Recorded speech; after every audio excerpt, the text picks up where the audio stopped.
আজকে আমি বাড়িতে শুক্তো বানিয়েছি। তো কেমন করে বানিয়েছি আপনাদের কাছে একটু শেয়ার করি।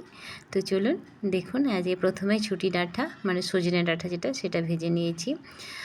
তারপর করলা, তো আমি দুটো করলা দিয়েছি, ছোট ছোট দুটো করলা। সেই মানে যত সব উপকরণ আছে সবগুলোই এইভাবে এক এক করে আমি ভেজে নেব। তো সজনে ডাঁটাটা ভাজা হয়ে গেছে, করলাটাও ভেজে নিয়েছি।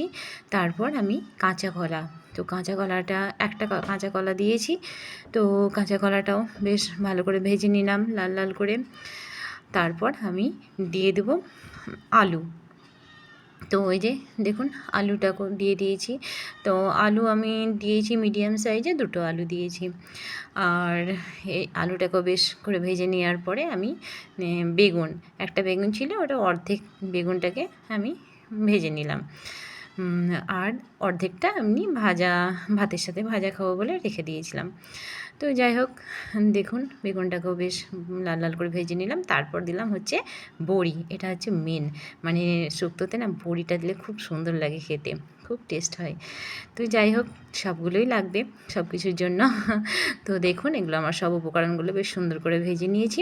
আর এখানে আমি পোস্ত আর অল্প একটু সর্ষে, পোস্তর পরিমাণটা একটু বেশি দিয়েছিলাম। আর তারপর আমি এতে ফোড়ন দিয়ে দেবো শুকনো লঙ্কা, আর আপনার যেটা রাঁধুনি বলে ওই রাঁধুনি, পাঁচফোড়ন আর তেজপাতা। তো এগুলোকে দিয়ে তারপর আমি সর্ষে পোস্ত যেটা বাটা ছিল সেটাকে দিয়ে দিলাম, পরিমাণ মতো লবণ দিয়ে দিলাম।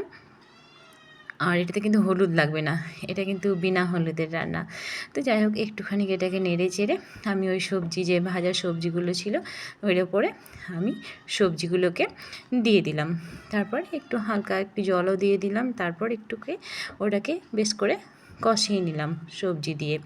তো আপনারা দেখুন আমি সবজিগুলো এবার দিচ্ছি।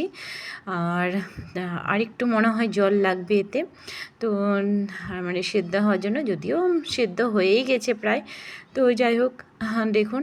আর আমাদের এই বাঙালিদের না এটা খুব ফেভারিট ডিশ। অনেকেই এই মানে খাবারটা, বেশিরভাগ মানুষই এই খাবারটা খেতে না খুব ভালোবাসে, শুক্তো।